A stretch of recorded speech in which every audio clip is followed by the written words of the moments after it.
are on Conversations from Drumroll this week with Ray Chiulli, Hello. also known as Rat Chili, and he is our first, well, that's his online alias, and you are our first visual artist on the program. So welcome. It's good to be here. I'm glad. So you are an animator, That's true. I make cartoons.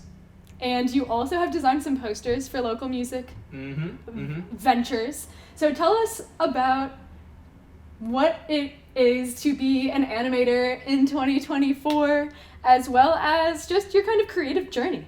Okay. Well, I mean, I feel like I can't speak too much on being an animator, I guess, professionally, in the sense where I'm not actually in the industry or like worked with some of these larger companies, whether that be like a Disney or a Nickelodeon. Because honestly, things are pretty bad right now as far as the mainstream industry goes. So, I guess as far as my artistic journey goes, that was part of it. Was sort of learning about the way it works. Because I went to school in Brooklyn. I went to Pratt, so I have a degree in animation. What is Pratt? Pratt is an art school.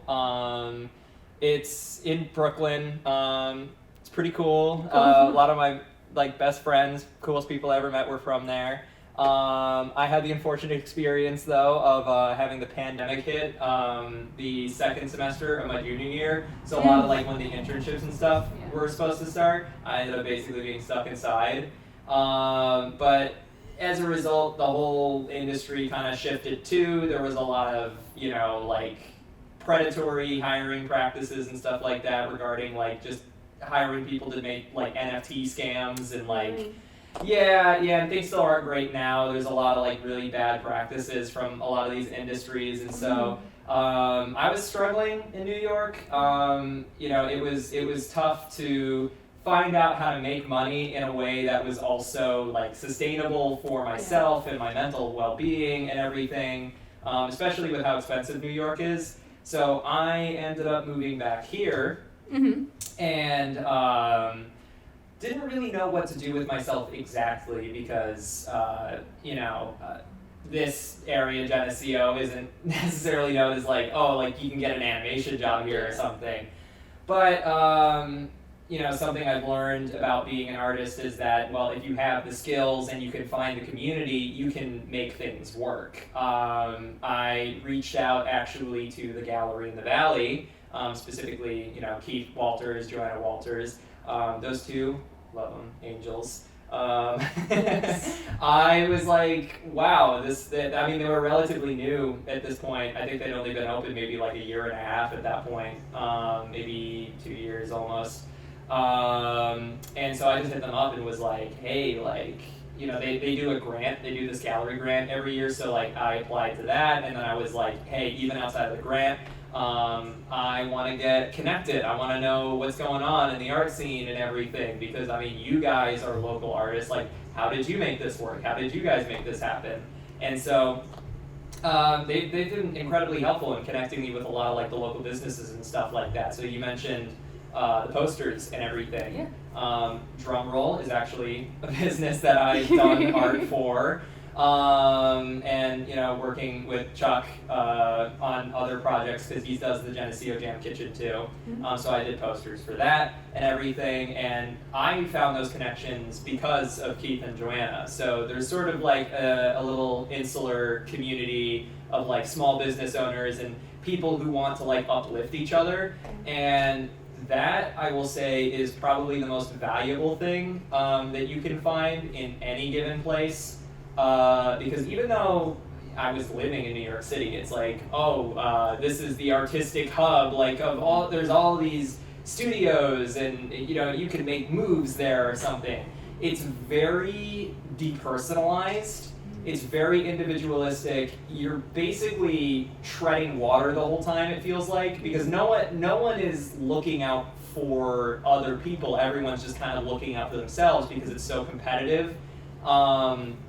So it feels, kind of isolating, versus since I've come here, it feels like there's a warmth and a care that a lot of people have in this area, where it's okay, even though this isn't maybe necessarily what is the most artistically like developed place, I still feel way more supported here because I have people who care about my stuff and want to see me succeed and want to share me with other people who could, use my skills for things like posters and everything. So it's been a pretty, like, I would say unorthodox journey because I was really about to go down the whole college to work pipeline and it just didn't end up working out.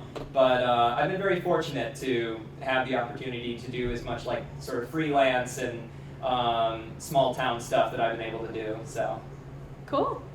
So you do have this online alias. You're known as Rat Chiulli. That's true. You happen to have on it some of your merch. Yeah, it's a Do Rats Go to Heaven t-shirt. Available at the gallery? That is available at the gallery. It's also available in my online store. Perfect. So how did you develop this Rat Chiulli identity online? And you seem to have built a substantial online following. Yeah. So funnily enough, I mean, I mentioned that I lived in New York City. That's really where I think the fascination of rats came from. Because they're this very like quirky, silly animal. A lot of people think they're like gross because, I mean, yeah, when they've been running around in like sewage and everything, they are pretty nasty. I wouldn't want to like hold one. But I don't know, like domestic rats and everything, like they're cute. And so I don't know, even though they're like, I don't know, they're just like funny in that way, where they're kind of gross, but they're kind of cute and they're silly. They're very silly. So. I also happened to notice that Ray sounds a lot like rat, and then Chiulli, I was like, people always pronounce that like, Chiulli or chili or whatever, so then I was like, Rat Chili. I wear this white hat all the time, and so I was like, what if I made like a rat character wore a white hat? And so I just started playing around with that and ended up creating this sort of character and brand identity, Rat Chili. And it was very small for a while. I mean, even by the time I was back here, I still didn't have like too much of a following. It wasn't until I made a cartoon about it was the rat in a latte, where a guy orders a latte and he's like, hey, there's a rat in this latte. And then the barista, she's like, oh, that's just Ray, like super chill or whatever, and the rat is super chill and everything. So then the guy gets mad, and in retaliation he drinks the rat. For some reason that went viral on TikTok, and I feel like, I don't know if it just bled onto Instagram a little bit too. Yeah. But I ended up getting a lot of views on Instagram too, and because of that, I also made these sweatshirts that went with it. Mm-hmm. I sold 100 sweatshirts. That was the most I'd ever sold of anything I ever made in my life. And, and then I got 2 million views on TikTok for this cartoon, and then several 100,000 over on Instagram. So it's crazy. I just got all this attention on my rat character, and then so I would have people, asking me questions about the rat, and I feel like my stuff ended up picking up the attention of a lot of younger people. Yeah. And kids on the internet. They're pretty funny because they think I don't know, they think he's real or something. I don't know if they think he's real or if they're just also playing in character or something, but they'll be like, oh, what's under your hat, Mr. Rat, or something. And then I'll have random people sending me videos just in my DMs or anything. So it's pretty funny. I mean, it's been a little bit slower lately because I haven't done too much with the rat character lately. I've been working on other stuff, but I would like to go back to just making some even shorter form content with the rat and everything, and kind of rebuild that, because as it currently stands, most of my following, it's still really online. It's not too much in person, so my life hasn't changed too much. But it's still cool. It's still cool to know that if I post something, that at minimum thousands of people are going to see it. That's still a relatively new thing for me. That must be a crazy experience. I remember the first time that something I posted got more than 100 views. I freaked out. Yeah. I was like, oh my gosh. That's like a room full of people. I think I was like working at like my side job or something when I was getting all of these views. I'm like literally working like a mundane, like just like pet store job, and then I'm checking my phone and I'm like, oh my god, I've got like I'm getting hundreds of likes every minute, and then all these views. I'm like freaking out. I'm just trying to do my normal thing, and meanwhile my phone's like blowing up. I had never experienced anything like that. That was so crazy. Wow. So this started on TikTok? Mm-hmm. How many followers do you have on TikTok? I have like 100 and something thousand followers. Weirdly enough though, I don't like TikTok as much as Instagram personally when it comes to post and engagement, because I feel like TikTok I feel like you can get more views and everything like that, but it feels harder for me to be engaged with a community on TikTok because they don't have like stories, and they don't like messages. I feel like in DMs and stuff are like weirder on there, and you like have to post videos. Like I guess they have like the slideshow options now or whatever, but like as someone who is a visual artist, you know, animation takes a long time. Sometimes I just want to post a drawing or something I've made. TikTok isn't the best place for that always, especially if I'm trying to make something that I feel like is going to be interesting to people, like to watch or to look at. So I feel like TikTok's format kind of encourages me to make content that I don't really want to make, versus like Instagram, there's like a flexibility of like, okay, I can post a video, or now I can post an image, or now I can post a story, and I can like, you know, ask questions on the story and have people engage that way or whatever. So even though I got like, you know, I would say half as many followers on Instagram, I would say that's like my main platform. That's really where I'm like doing most of my stuff, engaging with people the most. Interesting. What types of content gets the most engagement for you? And do you feel pressured to make more of it? Well, I would say, honestly, it is my animations that do get the most amount of engagement. I would say it's actually a lot of times the shorter animations I make. The only exception to that being the caffeine rat where the guy drank the rat, because that one was maybe a little bit longer. But it seems like the videos that get the most amount of views are almost kind of like if I make like a really short, maybe like 10-second cartoon.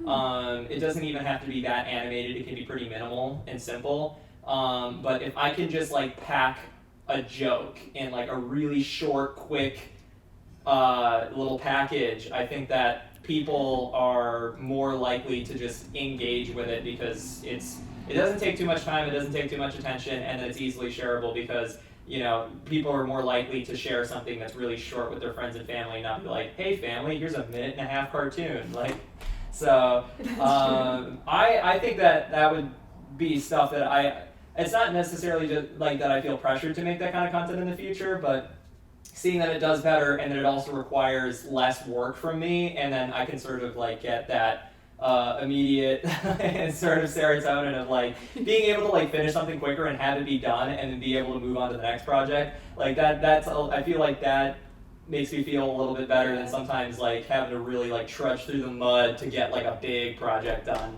Because it takes a while. It takes a while sometimes. Yeah, so you mentioned that animation takes a long time, and I've had very little animation experience, and in that experience it's so tedious. So tell us a little bit about, for people who are not familiar with what it is to be an animator.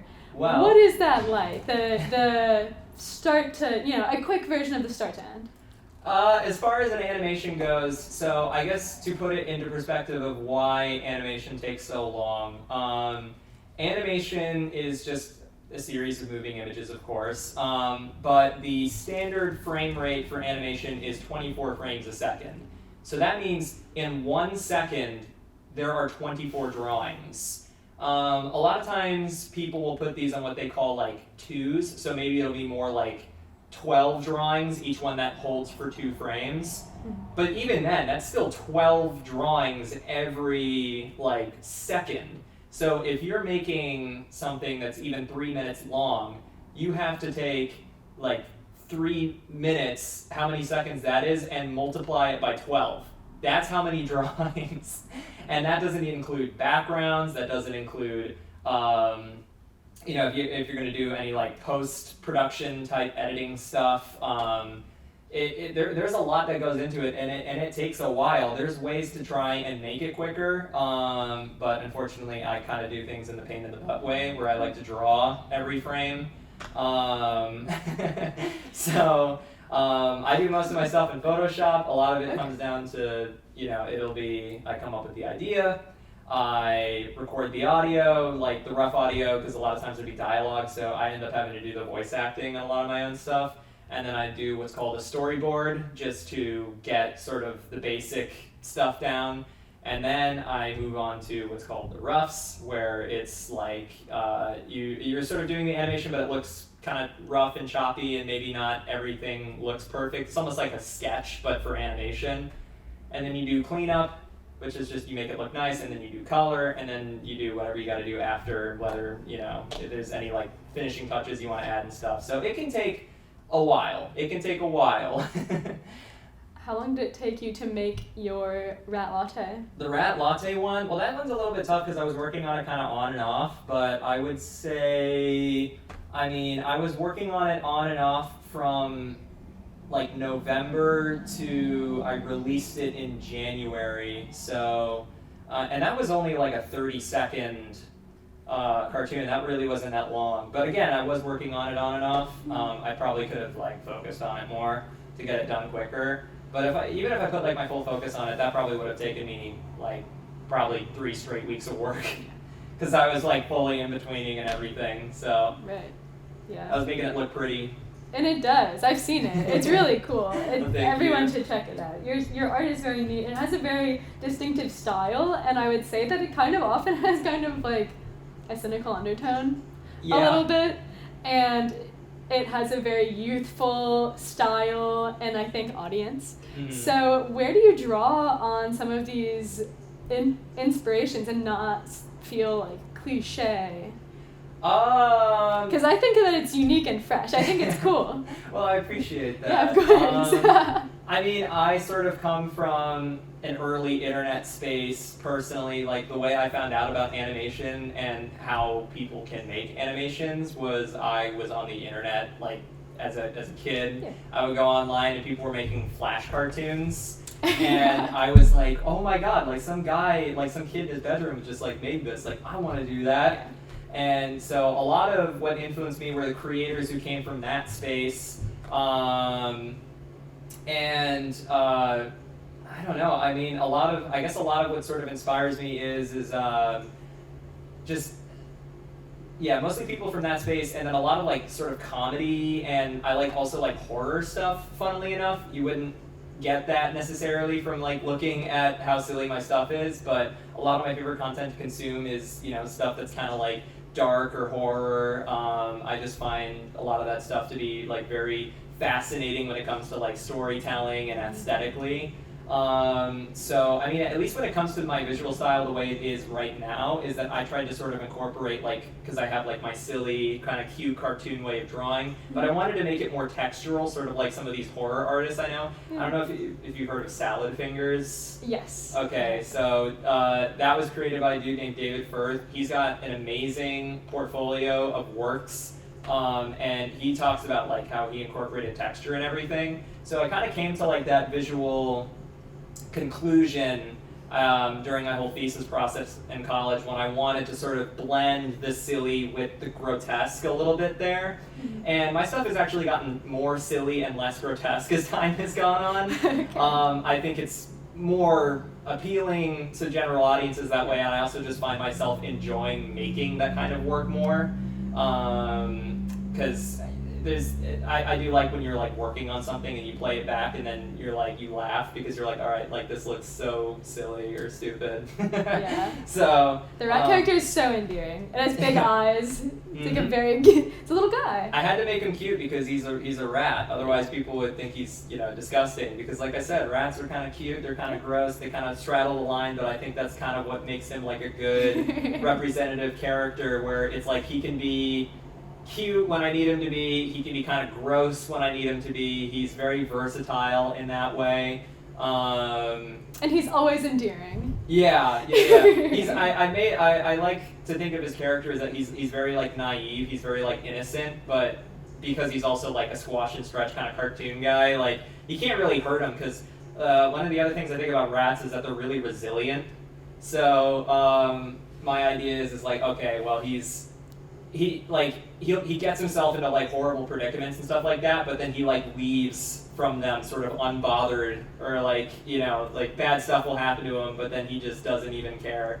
And actually, funnily enough, I think I kind of doubled down on that after the Caffeine Rat cartoon, because one of the funniest things to me was seeing the reactions from people where I posted that cartoon, and then there was a period of time where every day I would get like a comment of people being like, no, you know, like they're like, oh my god, they're like freaking out, like just all caps, no, because like I showed them this cute rat character they got endeared to, and they immediately got like swallowed by some guy. So some dissatisfied customer. Yeah, if you look consistently, a lot of my stuff with the rat character, it's pretty consistent that he's you know, like a silly little guy that just gets himself into like, you know, sort of predicaments, I suppose. And you know, he just usually walks away fine. It's kind of almost slapstick in a way.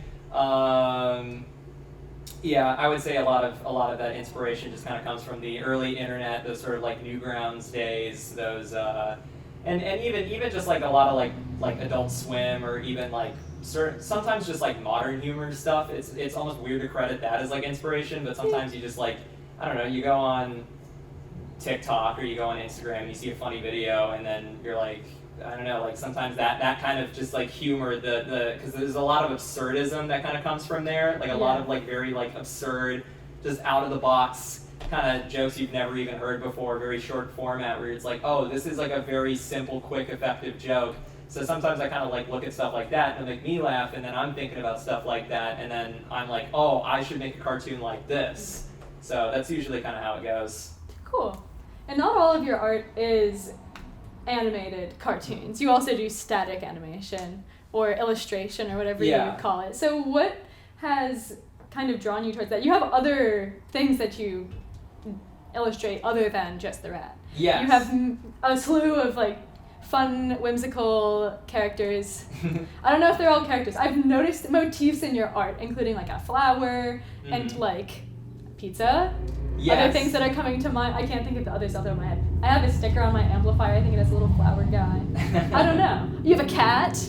Yeah. So tell us a little bit about like these other, you're kind of like static animation, you're static Yeah, I'd be drawing like little cartoons. So as far as like the illustrations and stuff like that go, one of the reasons I like doing that as well is, like I mentioned, animation takes forever. Drawing can still take a long time, but like proportionately it's like way less. So what's nice about illustration is it's like, okay, I have an idea, I can just do one drawing and then it's like out there, which like that's super nice. And a lot of times just the way sort of my, I think, brain functions, the way I think about things and what's interesting for me to draw is a lot of times I don't know, I just kind of like making characters or thinking of like scenarios that, I don't know, just stuff that like entertains me, stuff that I find funny or like interesting or weird or something, stuff that would like intrigue me. I'll just like draw that. And so, you know, like I drew a cat in a bag that says "Bag for Idiots" because I also love cats, and that was like a thing that I did one time where I had a cat that loved going in bags, so I wrote "Bag for Idiots" on the bag, and then he went in the bag, and I was like, oh, he just called himself an idiot. And plus I like have been doing stuff too with there's this town Catskill that's like downstate. It's like an hour or two south of Albany, and they do these cat statues every single year. And they have them all lined up on like the main street outside of businesses and stuff. And so I got family from Catskill, and so we visit pretty regularly. And they just started doing this one year, and so I ended up getting in on it last year. made my Funflower character into a cat statue. And I'm actually having to now work on, this is going to be my second year, I'm doing another one. So like that's been encouraging me to draw more cats and think about things like that. A lot of times it helps to just sort of like have prompts or ideas. I always like when I get sort of, when I get like commissions and stuff like that, because a lot of times the people I get commissions from are people that have pretty like interesting ideas already or stuff that I can like really pull from. Especially, you know, coming from like an art school setting, that's kind of what I'm comfortable with dealing with, because it's always sort of functioned that way, where it's like, oh, you get an assignment and then you have to like take that assignment and think of how to do it and then apply yourself into it in a way that's like not just like, I guess, technically good, but also like interesting and like fun, or you know, and so I'm kind of, you know, used to that sort of environment. So I would say to anybody who, you know, maybe wants to get into drawing or something like that, it totally helps, like things like sketchbook challenges and stuff like that, like just like having a prompt or something, because it sometimes that's like the best thing you can really have is stuff like that, because I always find that helps guide me. Yeah, that's an interesting, the sketchbook challenge thing is an interesting suggestion, because really we are, like, the academic experience is very prompt based. Mm-hmm. And I do think that a lot of people have trouble really exploring beyond prompts and like pushing them. Like I was a TA for a couple of classes, and sometimes the students would get prompts Mm-hmm. and not expand on it at all with their own creative vision. I think that's a very valuable exercise. Yeah, I think so too. I think that creative problem solving is like an amazing skill to have. I mean, art school is expensive. I'm probably going to be in debt for the rest of my life, but you know what? I do enjoy how much it challenged me to sort of think of like just be able to like come up with ideas so quickly and so efficiently, and be able to think about things in a way of whether or not like, okay, like what am I trying to do here? Like what is the goal? And if I do that, will it succeed at doing that? It's like really cool, and you can even apply it to like more situations even outside of just visual arts. Oh yeah. It's something that applies to a lot of areas of life, where if you can just sort of like apply creative thinking, you can end up with some pretty, you know, sometimes silly solutions, but also just like efficient or creative or fun, whether it be like, you know, writing or music or anything. And I think a lot of times it's easier, at least in my experience, to sort of have a box to sort of like think outside of, versus like, I don't know, sometimes I get a little bit stumped if I just have like a blank piece of paper in front of me and it's like draw something. It's like, oh man, like I don't know, like you out of almost all get, of the things I could draw. yeah, you get like overwhelmed by choice. You're like, I don't even know where to start. But if someone's like, could you like make me a poster for my pizza place that's having a jam band on like Tuesday night or something, and then you're like, okay, well, how would I go about making that something that's visually interesting and applies to sort of the vibe, the demographic, and the establishment that's like hosting it. So it's like, okay, maybe I'll just draw like pizza characters or something, like jamming out, or I don't know. Yeah. Maybe like someone's playing an instrument made of pizza or something. You just got to think about some of those like visual motifs and how you can like stretch them, and you know, like, I mean, it's art. You can basically do anything. So Cool. it's really cool to be able to like do stuff like that. Great. Well, we are starting to get close to the end of our time together. So do you have anything you would like to share, promote? We cannot have any direct calls to action on the radio. Commercial calls to action. Commercial calls to action. However, do you have, where can people find your work? Do you have anything exciting in the pipeline? Any announcements before we go? Yeah, I mean, so if you want to follow me, see my work and everything, I would say follow me on Rat Chili. It's basically Rat Chili on all social media. I'm mostly active, like I said, on Instagram, but if you use TikTok, you can follow me there too. Anytime I have an animation done, I'm also going to post there. Currently working on my first like parody animation of like a video game character, because I'm still pretty involved with some of those online animation communities, because like I said, they were a huge inspiration for me. So there's like a collab happening with that. So I should have something out, like I would say in the next few weeks as far as that goes. I've got like the cat statue coming up and everything. Every now and then I like to do live streams on either TikTok or Instagram, where I'll just take like suggestions and just draw people's suggestions and everything. And I mean, if you want to support me, help me have some food on my table, some pizza for the rat, you can check out my online store at ratchilistore.com. And you could also just go to the Gallery in the Valley on Main Street, because I've got a few like stickers and shirts and a lot of stuff there too.